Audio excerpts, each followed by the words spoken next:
The Tri-Slosher. Never before, or since, was there ever anything as dominant in the meta. It is one of the greatest weapons of all time, and this is how it happened.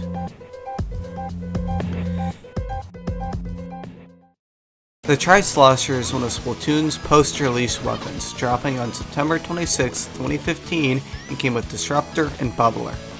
Unlike the normal Slosher, which just throws one giant line of ink, the Tri-Slosher throws three much shorter lines of ink at a far faster speed, making it shorter range but with a faster splat time.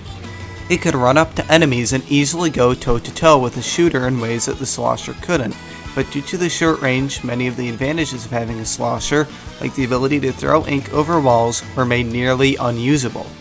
Disruptor and Bubbler was the kit that the bucket got, and it was a great kit for the new bucket, and it would immediately see some light use from top players. Disruptor helped it chase fleeing enemies and run away from fights, while Bubbler gave it the security to take riskier fights and survive ambushes. Both played well into the Tri's shorter range playstyle, and the Slosher would slowly see more and more use. Unfortunately, this golden age had come to an end on December 12, 2015, when the Zinc Mini was released with the exact same kit. Mini Splatling was just a better main than the Tri-Slosher, and the Disruptor Bubbler kit synergized just as well as it is Tri, leading to Tri becoming very underused very quickly. That's not to say that it's all bad though. It still could be found in solo queue, and it still carried a lot of power and had to be respected, but it wouldn't be found in any competitive gameplay. The Zimmy had simply overtaken it, but a week after the release of Zimmy, the Tri-Slosher Nouveau dropped. Nouveau came with Seeker and Echo Locator. This was a much needed breath of fresh air for the Tri-Slosher, even if it wasn't as good as the original. A unique kit like this made it strong against Ninja Squid weapons and other stealth weapons, able to sniff out basically anyone in the entire map. You still wouldn't see as much competitive use, and it wasn't as good as the original Tri's kit, but it somewhat brought the Tri back in solo queue. Even if both Tri-Sloshers never made it to Splatoon 1's top, they were still well positioned for the transition to Splatoon 2. As the Splatoon 1 top tiers were nerfed into the ground, a new generation of top tiers would begin to take root.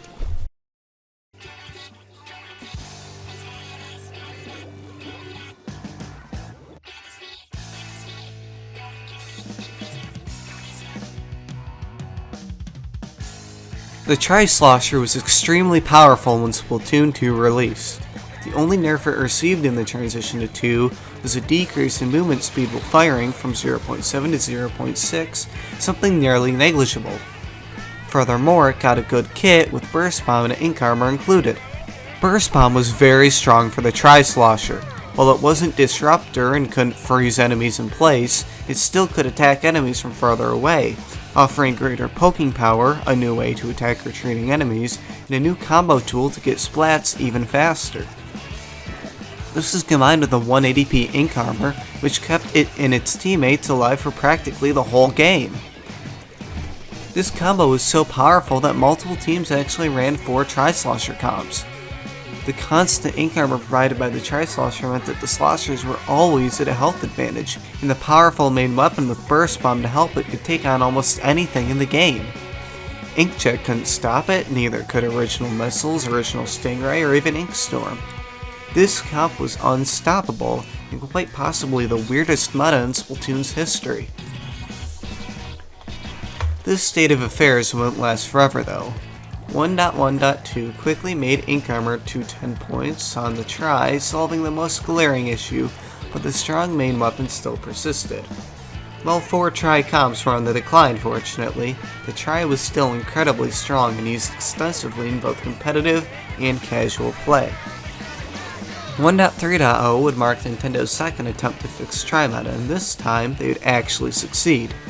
They decreased damage from the insane 62 to 52, increased range by 9%, decreasing the power of the Burst Bomb combo and the main weapon at once. This finally killed the Tri-Slosher, taking it out of the meta, at least for now.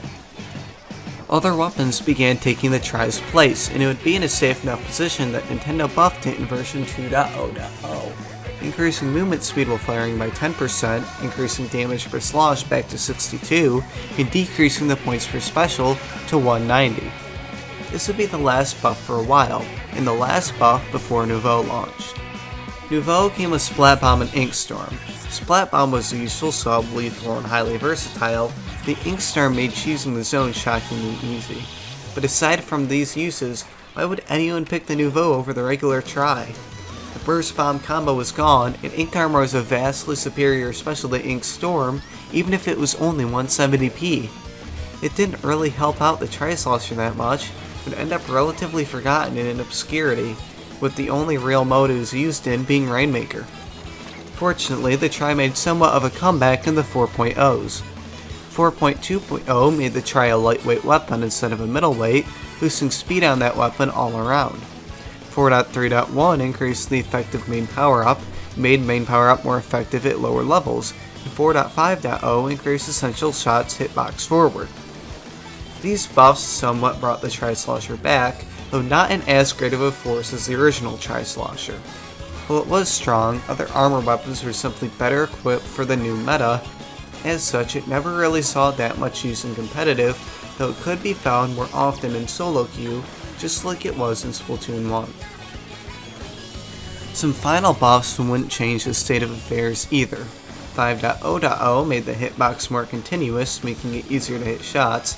5.2.0 increased the firing speed by 2 frames, but this did little to help the Tri-Slosher.